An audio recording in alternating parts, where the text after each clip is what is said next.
I don't know. I was already Uh, fucking fielding a meltdown between my 2 kids. I'm like, "Are we fucking for real?" I'm wait, like, "We what push." happened? I was already fucking I'm like, I'm trying to come down and regulate myself right now because I was already Yeah. fielding a fucking argument, like a meltdown between the Um, 2. oh I'm like, "Are we gosh, I serious?" I'm like, know. "Y'all were just fine." But of course, the second I have to like be like, "Okay, peace out," like I got to Yeah, get myself ready because I was like sitting in the kitchen, like finishing my breakfast and like sat there for like 15 minutes, just kind of decompressing. And yeah, then like everything was fine, all was fine. And then the second I come into the freaking office to get everything ready, it's like meltdown city. I'm like, we can't be fucking for real. I'm like, so you telling me that pushing this shit back an hour, like y'all can't get it together? yeah. And then y'all, hold on, let Girl, me close this. I'm yeah. seeing weird shrieking. And I'm like, y'all fucking have the audacity to ask me about this and that. Mommy, you have time, can you? Mommy, do you have time, can you? That's here. Bitches, Oh fuck my out of gosh, here. yes. Like mine's watching something on Oh, I shouldn't have called them bitches. You're recording. well, we're just betches, right? They're just well, you know what I called Bitches. them. What I called them today when this Yes. morning when I texted you, I'm like these. Yes. We'll just say buggers, Mother buggers. mother buggers. I'm like I can't get out of bed because this little one will be like, "Mommy, mommy." Girl, mine are at each other's throats all the time. They see something on YouTube and it's like, not YouTube, like where they're watching, where people do experiments and things like that, and then or make Mhm. little crafts. And he's like, "Oh, I want to do that. Can we go to the dollar store?" I'm like, "Oh my gosh, like you guys can't have everything like right now whenever you want it. It does not work like Yeah. that." Right? I mean, I've been telling them I'm going to take them to Daiso and Five Below. But I'm like, I got to figure out how my weekend is because Yeah. like I'm running really well on time, but like, I've gotten everything done. After this, I've got to hit my training session and then just clean the kitchen. Right. But like, I need to be done by like 2 or 3 o'clock because we've got somebody coming in to estimate the floors to see how much that's going to run us.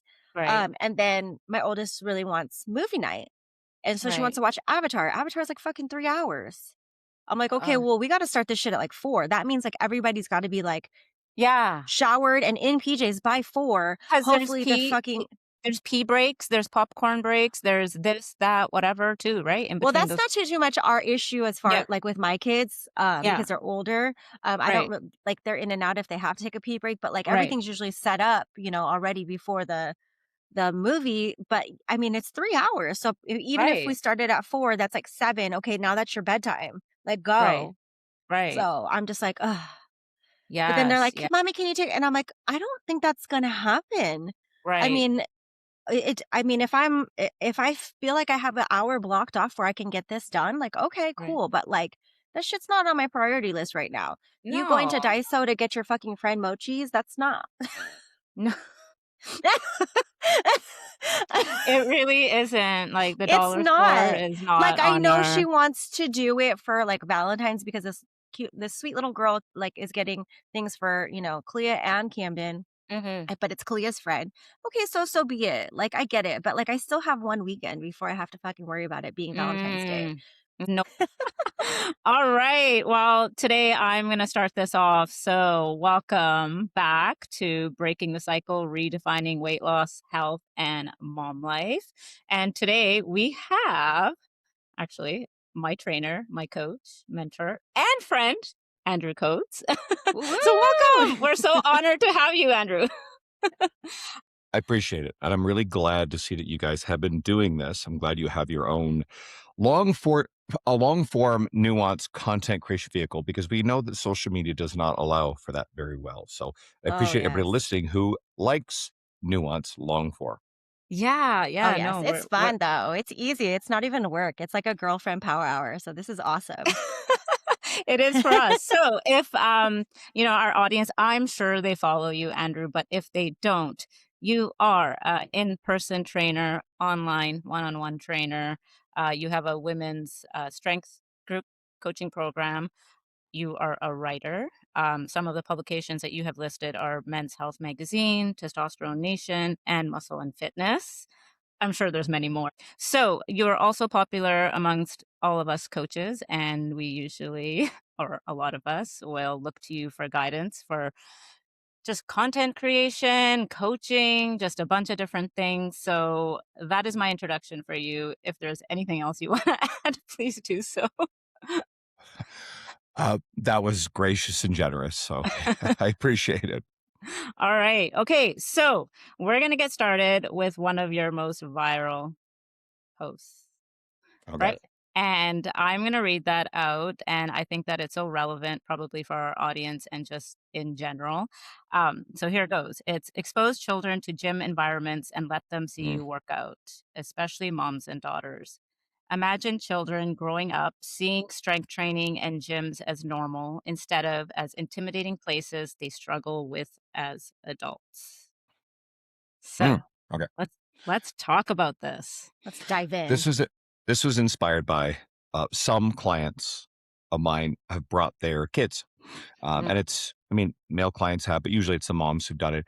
And the gym that I contract out of Evolve Strength South, where I do part of my work, they've always allowed kids to be there with you on the floor. They got to be well behaved. You can't have them swinging around, like getting underneath people's stuff, which has happened. And that's a different story.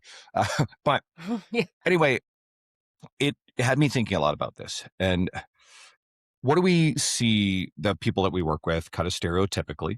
We have a lot of people who are finding gyms for the first time, maybe in their 20s, 30s, 40s, 50s, 60s. They never grew up around gym culture.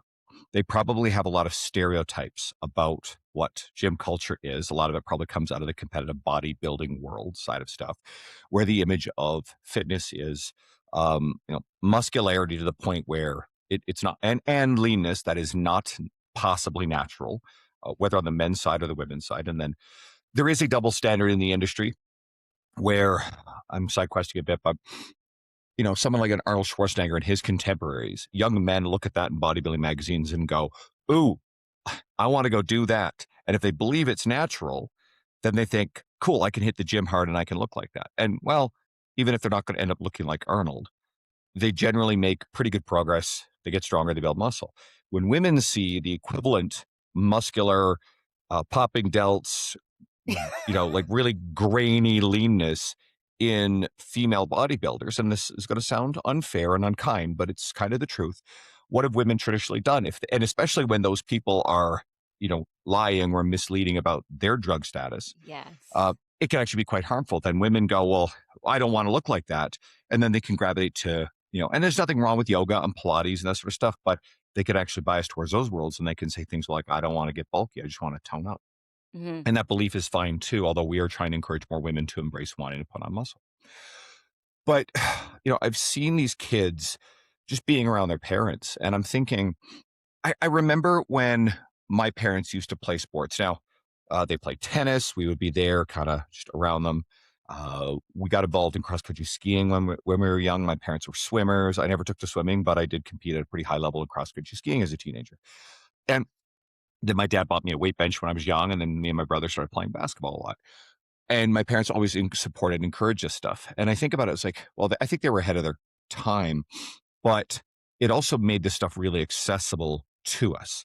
And I think about all the people who are now walking into gyms, again, in their 30s, 40s, and maybe that combined with maybe they're overweight. I mean, people will get crazy about this particular topic, but we have population that is very obese, right? The statistics are very high.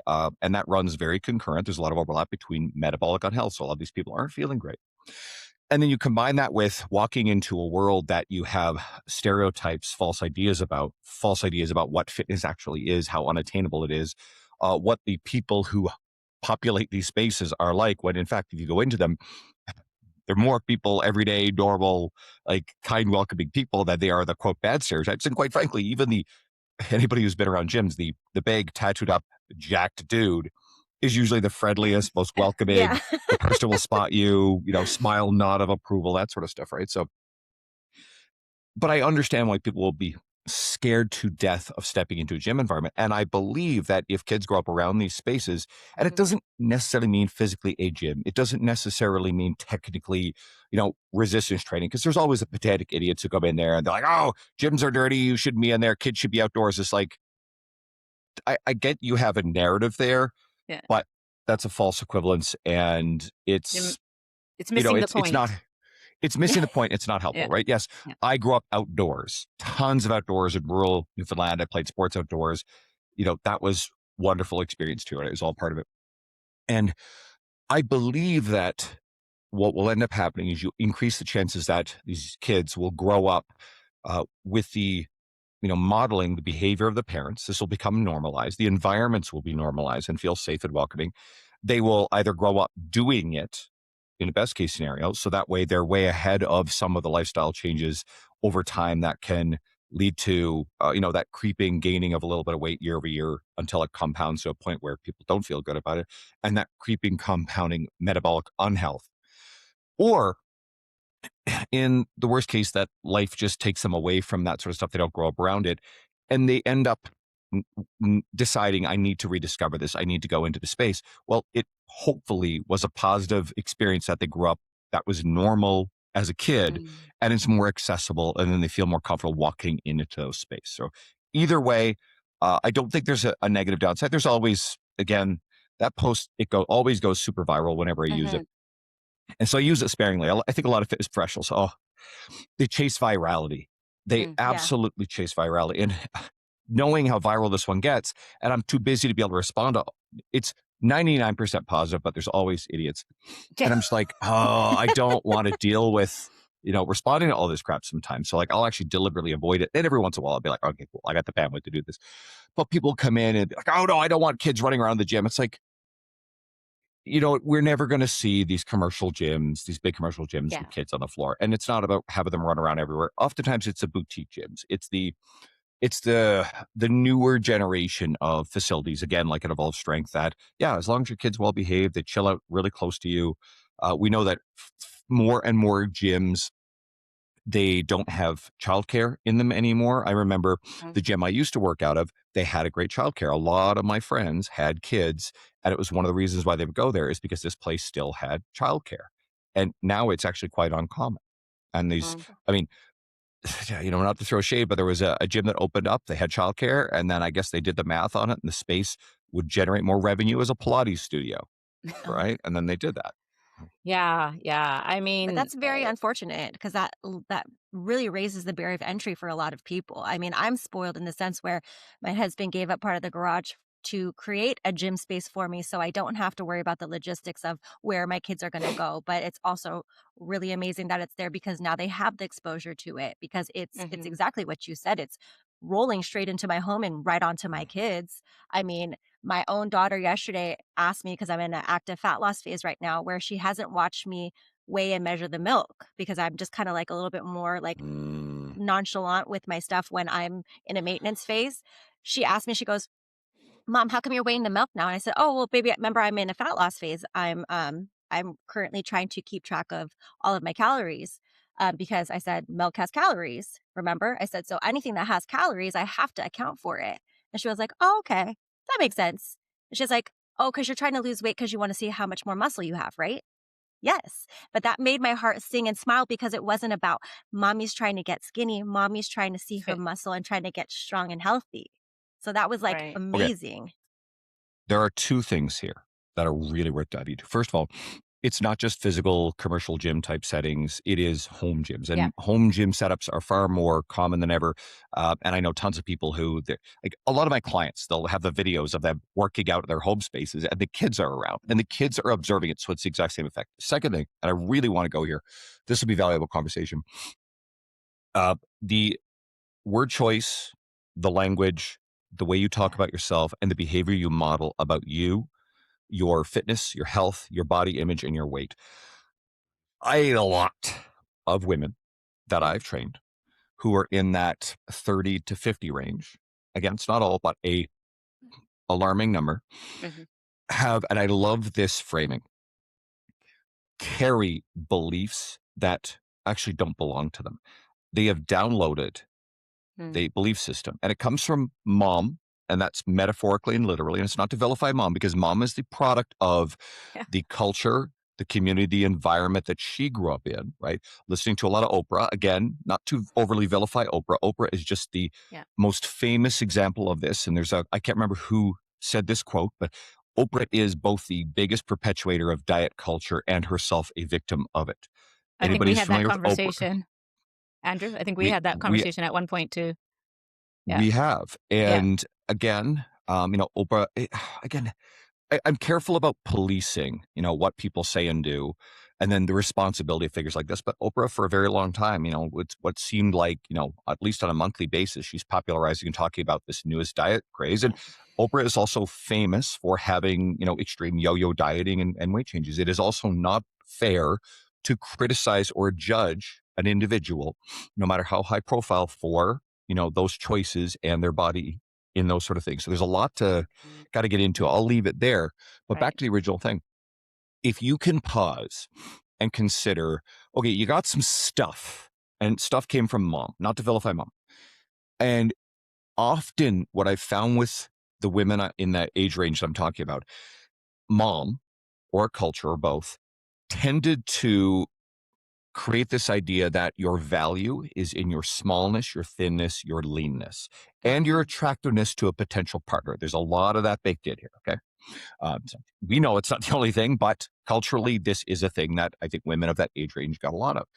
And so that's some stuff that at a young age, and the way that mom talked about her own weight, her own fitness behavior, her own nutrition, uh, all of the words, and even a lot of the stuff that moms and parents could say to children, young girls, and guys get this too, but I think this bias a little bit more towards women about, you know, having body fat and all this sort of stuff. This stuff's all baked in there, and anybody listening has experienced it. You know what I'm talking about. But if you grow up with that stuff, you become indoctrinated within it. It's no different than, I'll be careful treading here, but certainly being indoctrinated in religious stuff. Anybody who's grown up in a cult-like environment, there's a cult-like aspect to this stuff, but it's your cultural norms and it's your family norms. So it's a belief system that you grow up because, well, it's the only thing you know. So why would you even question it? So you would internalize it. And as you get older, you realize, wait a second, these don't, and this is what I want people to start with. These don't belong to me. These are artifacts. This is a word I love. Artifacts of someone else's belief system that isn't serving me and is probably actively hurting me. And it's not as simple as going, oh, wow, epiphany, throw the stuff away out with the trash and it's gone. But it's actually created separation between who you are and this set of beliefs that, hey, you were marinated in when you were younger, grew up with. And then trying to Marinated. separate them from you is going to be challenging, but it's a starting point to at least go, wait a second, where did this come from? This isn't me. This isn't actually part of who I have to be. I can work on letting go of this. Yeah, I love that. And obviously, Andrew, like for myself as well, this is something that we've talked about a lot in our in-person training sessions, and just these narratives that we have. And they are, like you said, very deeply ingrained and they come from all different areas in our life. Just even us being, from different ethnic groups, like we got it even I wouldn't say worse, but like in a different manner that maybe someone from the Caucasian culture wouldn't necessarily be able to relate to.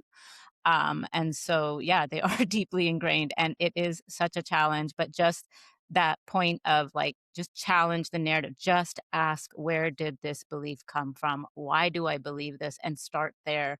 But that's not an easy thing to do. And many women don't want to look in the mirror and don't want to face that fear because of the unknown, right? Because of what it might unravel.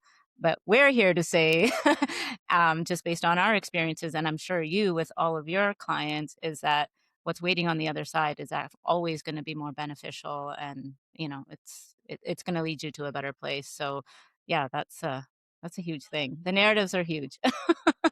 um, yeah. Anything you want to add, Carmi, to that? Like with No, for you? that was, Yeah. Okay. I mean, that's perfect. We touch on that all the time. I mean, Yeah. unfortunately, we Yeah. don't know what we don't know, but it really requires you to question all of it and think about like, where is this coming from? Like, is this Yeah. really me? Or is this something that I was programmed with? I like to use the word programmed a lot Yeah, yeah, that's right. That's what it is, right? It is. It's conditioning, programming from yeah, a very young age, and because everything I used yeah, to do before I got into this and finally got educated and now know better is it was all modeled after what mom used to do. Well, mom used to do mom it. or yeah, okay. Yeah, I think you muted Even yourself on accident.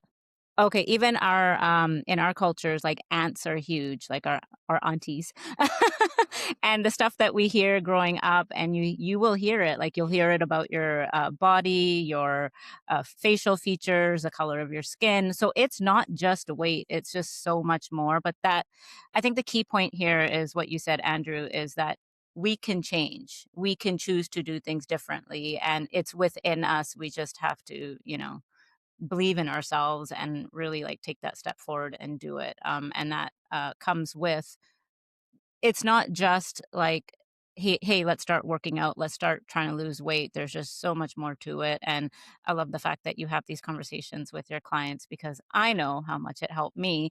And just circling back to the kids and in gym environments, I'm putting it in air quotes because I also have a home gym.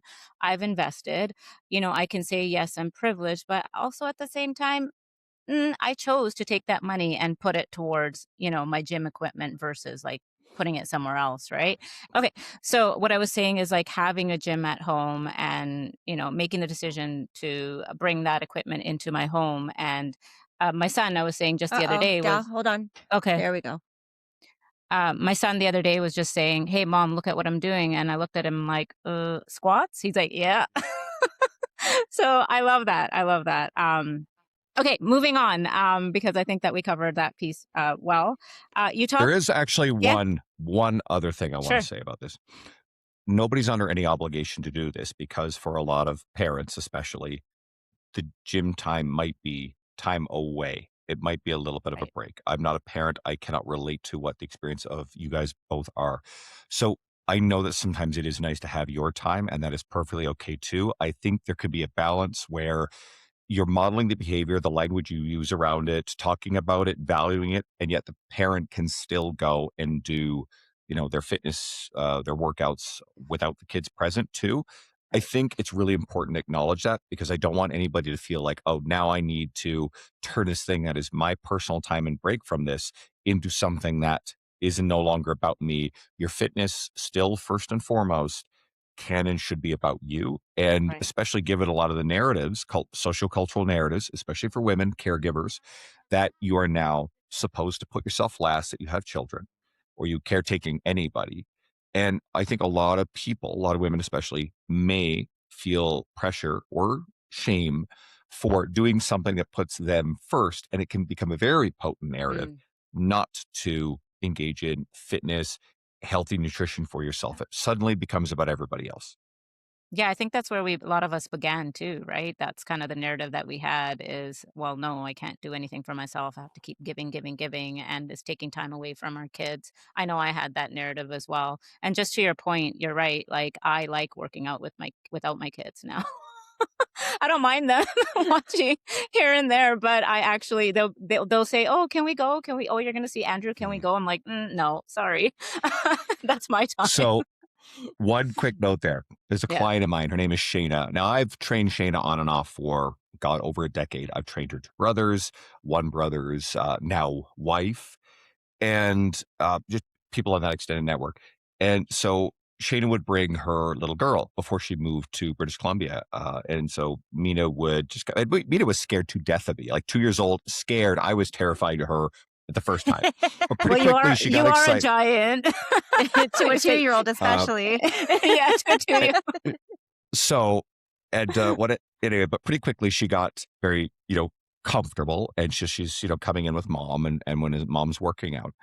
And since Shayna's moved away, it's at least every couple of months I'll get a text from Shayna and it might be a little video of Mina, asking about me and like I think she Oh. might be 4 years old Aw. now. I don't know. Yeah. Anyway, but it created a really powerful experience memory. She has a very positive association for me. She likes the fitness space stuff.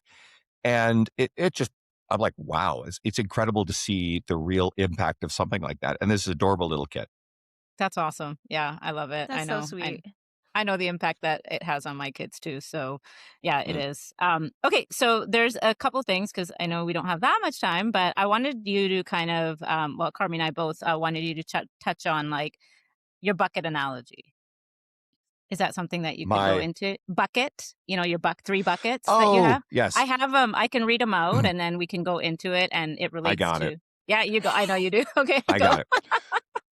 So on my Instagram story yesterday, I posted that I had a Dairy Mhm. Queen Blizzard, a medium Reese peanut butter cup blizzard. People always ask me what kind. That's somehow very important.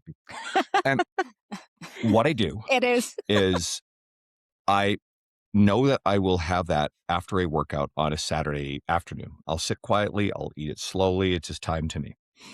And for the rest of the week, I know that I get to look forward to that. It's something I really love. I use it as a metaphor. I have an article on my website. If you want to read it, message me on my Instagram. I will send it to you.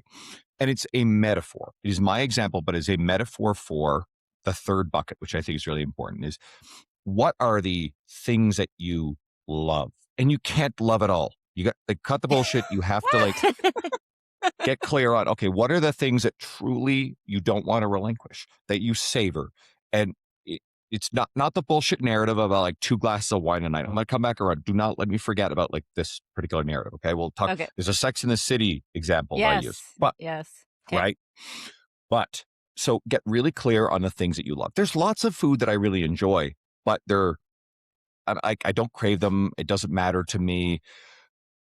But there's a second bucket, and there's all of this mediocre, high calorie food that we eat. And we often eat it out of habit. There's often a trigger relationship, stimulus to response relationship. How many people have a ritual of sitting down in the evening and watching TV or movies and like, oh, there, the chips or the popcorn or something is literally in your hands. Where the fuck did it come from? Because there's automaticity to it where you don't actually realize just how you trigger. We're going to go sit down and do this. We have the snacks. And so I find that people like Jeb Stuart Johnson, who's obviously become a really big, mentor and role model of yours, Dal, as well. A good friend of mine, Josh Hellis, does a wonderful job with this stuff. But it's actually just recognizing this and then just creating a pause and breaking up the stimulus to response, create some time in between. It's oversimplification, but it's easy to start there. So, and then the first bucket that I always start with is there's an enormous amount of nourishing, healthy food that we really love, right? I'm sure your parents have cooked some really healthy, nutritious, but tasty things. There's certain things we can get in restaurants. Restaurants are tricky, but if I'm in a restaurant, I'm always good with grabbing, grilled veggies and salmon, or a good lean steak or something like this. Right? And to me, and I have a meal prep service that I've hired, and they're now a sponsor of mine. Shout out Just By Me Meals. They're spectacular. I enjoy all of these things. I have a very clear idea of the meals that I love. And when I compare them against most of the high calorie food that's out there, the junk food, the fast food, etc., I would rather eat the nourishing, healthy meals that I am very clear on than the mediocre crap. This is the important part of it. And if you then get really clear on the stuff that you love, treasure, and you don't want to negotiate, you can create room for that in your week by focusing on the nourishing, healthy, not outrageously high calorie food as the majority of your meals. They are enjoyable. Yes, there are difficulties when it comes to, cooking time and preparation, whatever. There's some narrative there, and then there's some, real life stuff, which is why the meal prep service works for me. I really like that, right? So I think it's becoming an option more and more for people. And what ends up happening is I think a lot of people are beholden to, and it's food environment, it's having it around too close, it's in the cupboard. There's narratives on, well, I have it there for the kids. That's tricky. And I use the word narrative a lot because these are narratives that also like justify not wanting to change. So if you get really clear on the things that are mediocre, then if you deliberately set a boundary on it and say, I'm just not going to have this around anymore. I'm not going to have this. I'm not going to eat this. And it helps when you go, give myself permission. I get to go and have that, nice dinner, with wine. Maybe it's around a date night if you have a partner, and plan it around like something social or quality. It can really work. Again, my DQ Blizzard just works as a really good example. And I would rather have that than almost anything else. So knowing that I get to look forward to it, if I have a craving for something else, number one is I don't have those things in my food environment, so it's not convenient. I will not use food delivery apps. That's a big no. That's a boundary. And then here's another big part of it. What ends up happening when someone has overconsumed mediocre crap during the week? You usually feel kind of shitty about it. You usually feel guilt, usually feel shame. Dirty word. Let's bring it to the forefront. Shame. So then when it comes down to the things you really love, what happens? Because you're not feeling good about your overall eating pattern, you feel shame for having the things you really love. And it really, I think we can give back the enjoyment without shame of the things we love if we will get fucking serious about yes. the mediocre garbage. Yes. It's garbage in context to you. It is garbage. Yeah, let's just say it how it is. It really is. And I'm a little bit tired of this, like the evidence-based, fuck it. Say it. The evidence-based community, they lose the plot sometimes, the virtue signal, and it's like they defend junk food. They will fucking do it. And here's my thing, like the Dairy Queen Blizzard, sure, that's junk food in a sense, but it's contextual, and I put it in, it's tracked, it fits my macros. I think it's something over 700 calories. And literally in my story last night, I posted about, it works out to about 100 calories a day. And for me at 240 pounds, amortized 100 calories a day is no big deal across a week. That's totally fine. Okay, your energy calories, you do not have to hit some daily target. And if you're over, you're fucked. It's like your daily average across a week or even longer units for the energy calorie component of it are totally fine, right? We are all constantly both gaining and losing fat, gaining and losing muscle. It is just which thing is happening net more. These are not switches. Okay. Correct. So I think if we can create an environment where we can enjoy the things we love without shame, cut out the things that aren't worth it, then if we're less inclined towards getting into shame spirals. So now we're getting into some deeper emotional eating stuff that I think I get Jeb and Josh and you guys are better at than even I am. But once you get into those shame spirals, then we kind of get into disordered eating and it's a spectrum to actual eating disorders where that behavior spirals into consuming more food, emotionally soothing, but a worsening spiral of your emotional well-being, which can lead to more of this food. And, whether the word binge in a clinical or colloquial context, that's what we actually see. Now, it's not as simple. You can't just fix all this stuff with a snap of the fingers, but I do think this framework can really help someone step out, a little bit of a bird's eye view, look at your behavior across an entire week and go, I'm willing to sacrifice these things because I just don't think they're that good if I get to keep this. Yeah. So I want to add something to that because I think just based on my experience and what I've seen, with some of my clients is too, that is the mindset they have. It's like they've been so used to just eating out multiple times a week or just whenever they feel like it or having these things in their homes. I was like that too. And obviously having worked with you, Andrew, and just being immersed in the space and trial and error, it comes back to exactly what you're saying is like the boring, what I say is the boring basics allow you the flexibility to enjoy those moments in life that matter. And those moments are, going out with your friends for a birthday party or like your kids, I don't know, kids' birthdays or anniversaries or whatever they may mean. And when I reflect back, like I didn't have that. It was just all of the time. And so, like you said, when it comes to then, you do have that, you do go into that shame spiral and you're like, oh shit, now I can't eat. Now I'm going to gain weight. And then you start associating that to that, like the weight gain, the fat gain to that versus the fact that, no, you're just eating You it all ate the in a time. surplus. Yeah, exactly. So I see that a lot. I experience that myself. And I wanna go back to what you said though before because I love this example that you use, and Carmi and I have used it as well in other podcasts and referenced you is the wine culture and Sex in the City. So let's talk about it. Okay, I'm gonna go off here. So do it. I'm a big human, but I weigh almost what you two do combined. Okay? Probably. My ability to consume calories is going to be substantially higher than yours. Of course. And I think women have been fed a fairy tale for a long time. Sex and the City is my favorite metaphor. It shows up in a lot of other media. And it's Carrie and her friends, having wine and martini lunches. And and actually all four of these women are actually quite small. I know that. Yeah. I know that the narrative about their body image, I think Cynthia Nixon's character, I can't remember her character's name. If I remember correctly, I know a girlfriend used to watch the show, so I watched it a fair bit. But it's actually a fine show. It's entertaining. But I do believe there was like the narrative of body image and weight loss was there for at least her, if not the other women in there. Yeah. But this is a TV show. It is, fiction. It is not reality. The way that a lot of the drinking, especially the alcohol, is a pretty bad one around this time. I think narratives around alcohol are changing fairly dramatically. But even like the way women eat, I think as an oversimplification, women can be told or often believe themselves that they should be entitled, I use that word very deliberately, to be able to have a glass or two of wine. And in some cases, I've encountered with it's nightly, right? And then eat dessert on a daily basis and eat all of the delicious things. Now, women on average are smaller.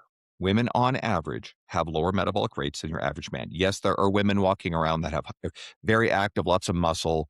They have higher metabolic rates and calorie demands than your average man, female athletes, absolutely.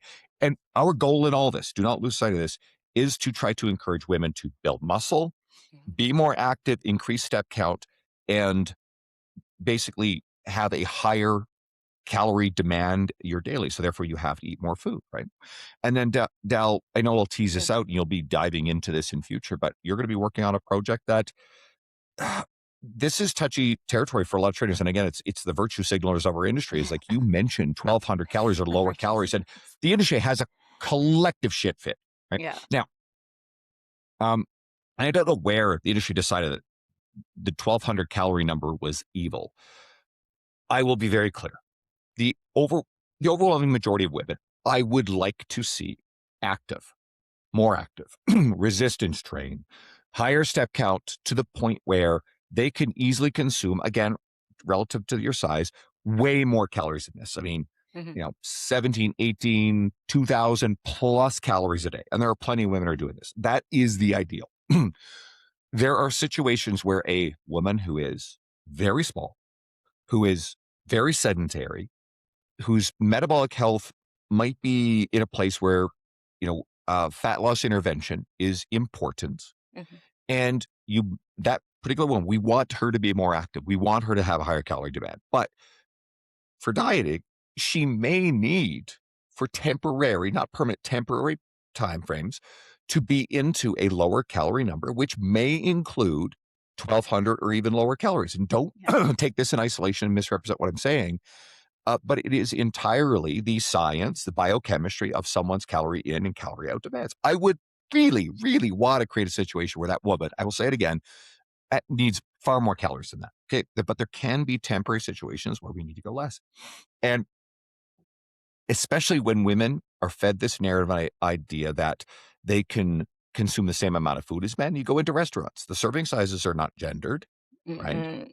And do you guys want to order from the kids menu if there even is one? Probably not, right? It's not all about chicky nuggies, right? I'll pass on the chicken tendies and the mac and cheese. I don't want a steak, dang it. And this is kind of an unfortunate truth in all this, but I think, everybody, and this also applies to smaller men too, who are not particularly active, you probably need less calories. Now, there's this huge conversation around our obesogenic food environment, marketing, the way that foods are engineered, all that stuff. Yes, that stuff is there. Okay.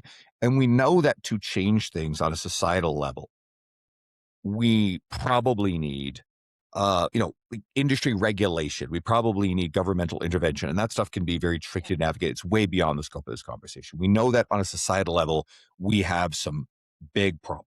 Okay. But, and again, this is another one of these bits of virtue signaling the industry likes to do, to be like, oh, it's absolve you of, any, I'll be very careful with my words because I don't like the word fault, but responsibility for our outcome. Yeah. The world is bad. The environment, your circumstance it's all beyond your control. It's the most disempowering messaging. Yes. That totally takes away the fact that there are variables that we can control still. It is fucking malevolent. Yeah. It's narcissistic, self-aggrandizing. pat myself on the back. I am saying the virtuous, nice thing to protect people from the horribleness of the world. It No, is malevolence disguised no. as empathy.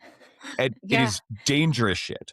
And you can smell the egocentrism, the narcissism, and the, hey, look at how uniquely virtuous I am.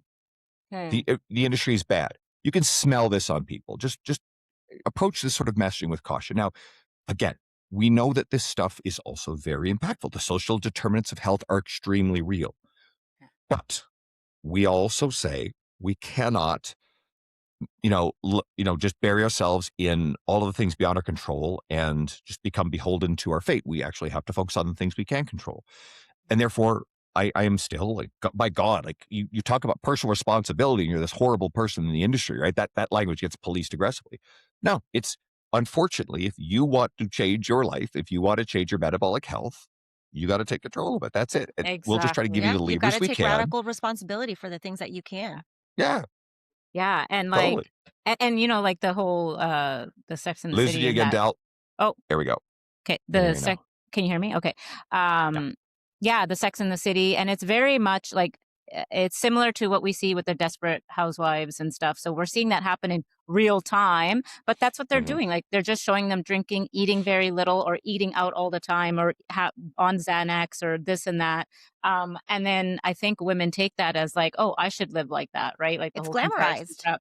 Yeah, it is glamorized, and it's When really sad. it's these people are masking and coping through these things. Like when I Yeah, look at it from my lens, because I also used to be one of those people, I'm yeah, coping. I'm coping because I'm a stress ball because I'm not controlling the variables that I can control. So what I'm doing is now I'm just numbing everything with a glass of wine or a drink and all the yummy foods that are going to hit all the endorphins just right in that moment, but only in for a moment. And then I'm going to go back to feeling like a little shitball again.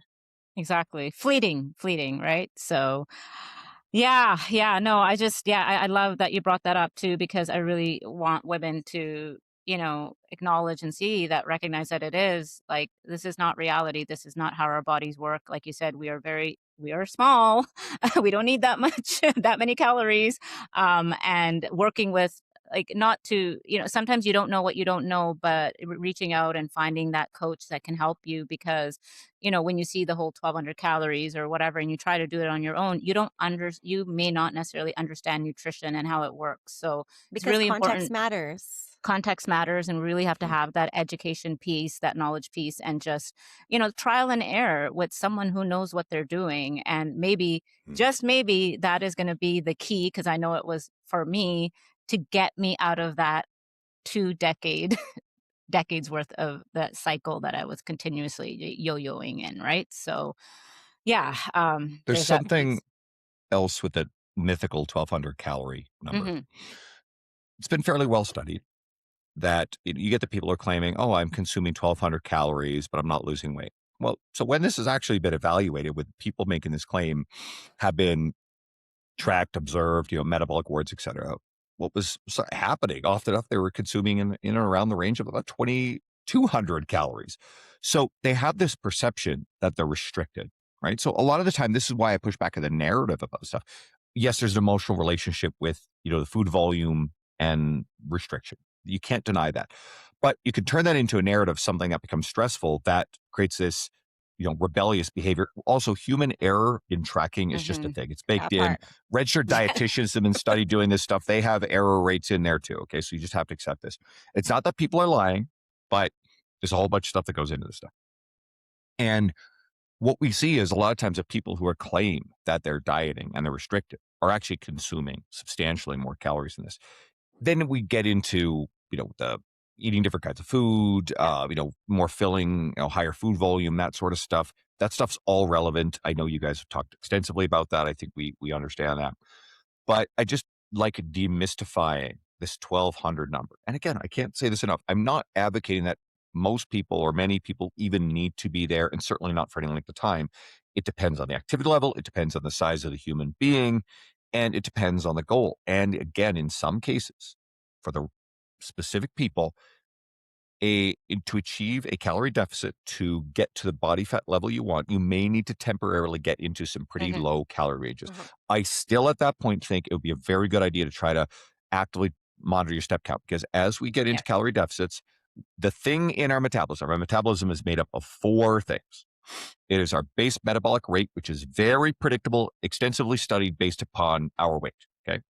Yes, it does go up and down to a degree with our weight, but outside of extreme examples like the Biggest Loser contestants, they've been studied. Yes, they do see long-term lack of return to their previous baseline base metabolic rates, but they are almost an exception because of the extremism that went into them losing the weight. Yeah. Everybody else, you regain weight again, base metabolic rate goes up, right? So you can't really influence that. The second thing is thermic effect of food. We can, to a limited degree, by biasing more towards fiber and protein, we can increase thermic effect of food. Good. Okay. Third thing is activity. Fitness, like exercise. We can absolutely affect that. There are probably limits to just how much we can do. We also have to consider the fatigue and the orthopedic, like the stress on joints that accumulate, especially if you do too much too fast.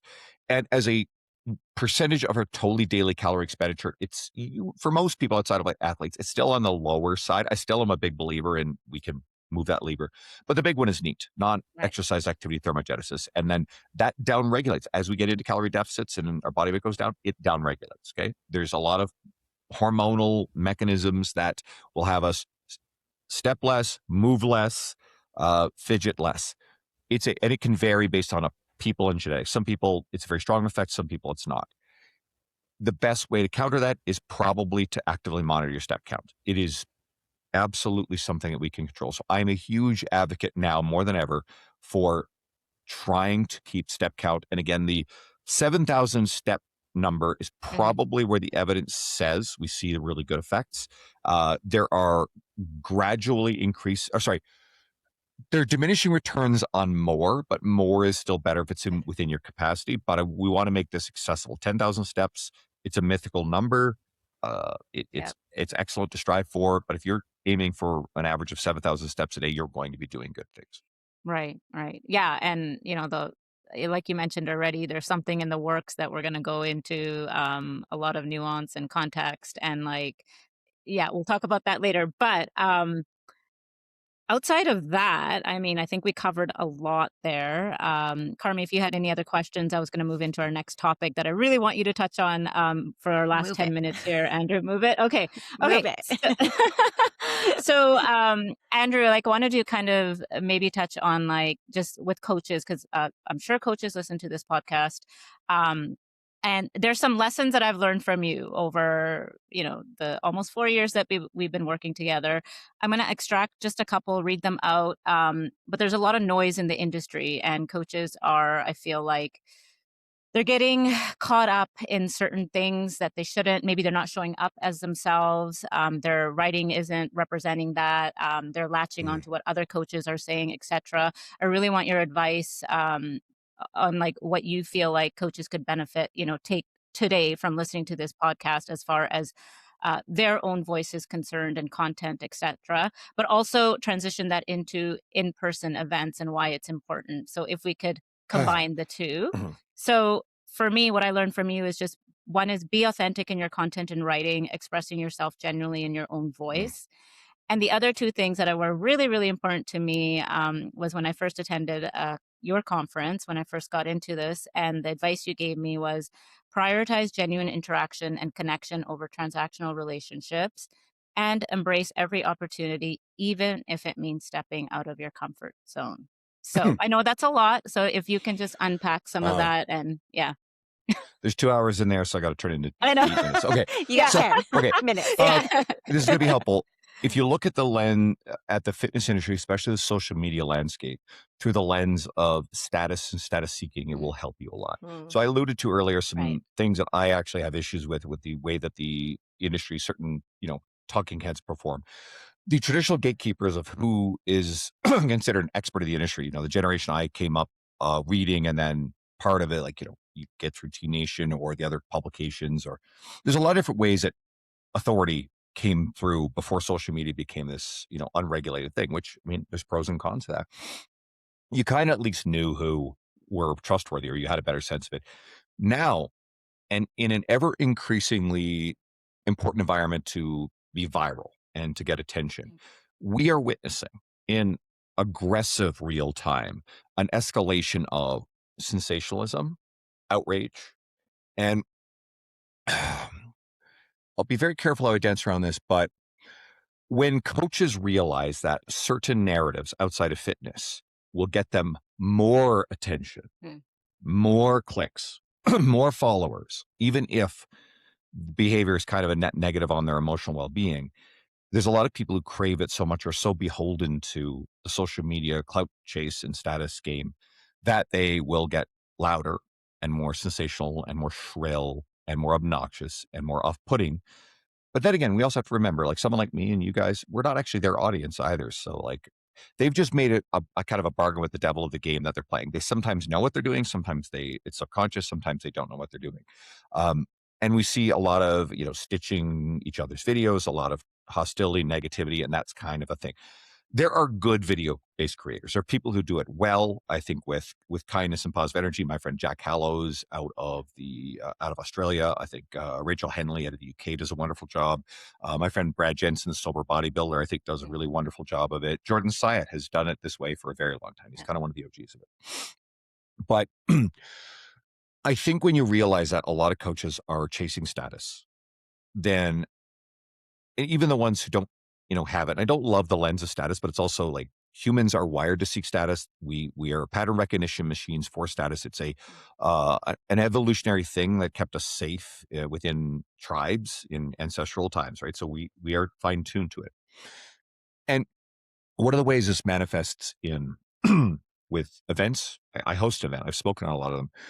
Me and my friends who host events, every time one of us announces something, we get in the DMs. It's like, hey, if you're looking for a speaker, I host a podcast. You guys host a podcast. People will be asking, hey, can I come on your podcast? And keep in mind, there's a limited supply of spaces for this. And, like we're going to all be at Aram Grigorian's Real Coaches Summit soon. And that's going to be a wonderful event. I can't encourage you guys enough to do it. Luca Hosvar is going to do his Vigor Ground Fitness and Business Summit in November. I'll be there attending. I spoke in 2024 and it was amazing. And I think coaches have this false belief that, well, if I just get on the stages, if I just get on the podcast, it's going to make me and I'll get the followers and I'll get the clients. It's all backwards. The people who tend to get the majority of these invites to do these things are people who've just been, head down in their businesses for a very long time of service, a client in front of them, doing a killer job to the point where, and I don't like worshiping the altar of scale because there's a lot of people who chase scale as a thing for status. They're the kind of people you'll be at an event and they'll be like, well, my 7-figure business. I'm like, My friends I have a lot of friends who actually have genuine 7-figure businesses. They don't talk like that. They don't use that language, right? So it's an insecure projection over, look at me. This is why you should, think I'm important. And it correlates very highly with the people who are asking for and like seeking public speaking things. It's okay to ask for things that you genuinely believe you can deliver on. But my concern is you're looking to get on industry stages in front of a whole bunch of other coaches who are not your potential clientele. And I've actually been encouraging coaches now for a while to lean into local corporate wellness speaking, which is something that can actually pay you quite well. Whether you're an in-person trainer or even online, certainly nutrition coaches, there's a lot of potential here to do these kind of seminars. And especially for the in-person coaches or people who do online nutrition, but a lot of in-person part of it, you're going to get in front of the people who actually might hire you and you get paid well to do it, right? It feels great to speak at an industry stage. Yes, it's very fulfilling. I do enjoy it, but I've actually not actively, I've got a couple of, probably maybe 3 events this year so far on the books for me, but I've not actively been seeking it. And I've actually got to attend a bunch of events, some of which like a ROMS, I spoke year 1. So, I just keep going back because I love it. I get to hang out with friends.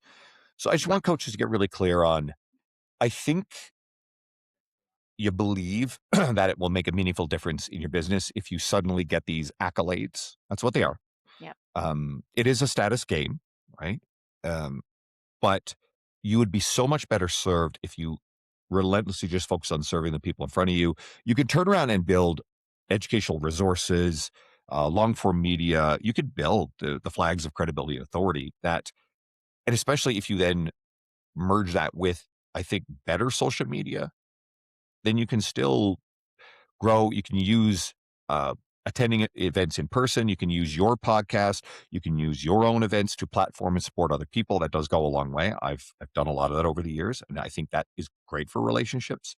just have to be able to filter out the transactional people. Mm. And I think long term, if you do a pretty good job of all these things, and if you really still want these other opportunities, they tend to happen as a byproduct of just having developed a great brand, a successful business. And in an industry where there's a lot of showmanship, I think a lot of online coaches are struggling right now. Social media is tougher. Getting leads off of social media is a lot tougher. I talk to these people. I'm a big believer in online trainers having in person. It's much more stable, much more secure. I've been a full-time in-person trainer for a very long time, despite my online stuff and despite my social media following. Yes, it's been a bonus. I had some extra time and energy to be able to nurture and build that over the years. I still like writing articles. I got to get back to more of that. Great. The podcast has been wonderful. But the heart of it is still the in-person coaching. Del, you have been my in-person client for a long time. You know its impact, okay? And I saw so much potential in you because you were so hungry to learn and consume and better yourself that, and I think it's well understood that, like I said to you, you have to go and get a certification. You have to coach other people. You did that. You embraced the opportunities. You dove into it. You've sought knowledge and education. You've done a wonderful job. I just referred you. Yeah. One of the women in my online strength group was asking me about nutrition coaching. I was happy to help her, but I said, I think this might work really well. So I introduced you guys. She came back with a message yesterday. She was raving. She's so happy, which made me so, and I felt better. Like, it feels better for me that she's that happy. You get a client than I would have if I gotten a little bit of extra money. Yeah. And I didn't necessarily, I know I could have done a great job with her. I think you can do a better job, but I didn't feel like I had the bandwidth right now to take on, another nutrition client. So there's a lot in there, but I think if you go in with an of service mindset, if you are abundant, if you support other people, I think if you show up, if you find ways, like, and some of them are my friends, some are people who are genuinely not people I want to platform, but the people who are generally seeking and really wired to want to speak on stages and appear on podcasts, they don't as often have their own platforms. I think it's wise just to create your own platform, build your own platform. Do not, if you are relying on being on other people's platforms that you do not control to gain status, it doesn't do a great job of building business. Then I believe that's not an effective strategy long term. Okay. This has been wonderful. I appreciate you guys. Thank you. I have to go. Everybody Yes. listening, please follow both Carmi and Del. You guys are wonderful. I love what you're doing with this podcast. Thank you for having me on, and especially for the coaches. These are the kind of people that you need to connect with. This is the world I want you to immerse yourselves in. There's a lot of good here. There's a lot of people who mutually support each other, and all ships rise with rising tides. And you'll all do wonderful. I appreciate you guys. Thank you I so gotta much. go. And Take We'll care. see you in a couple Yeah. months. Yeah. Okay. Okay. Thank you, Andrew. We'll talk soon.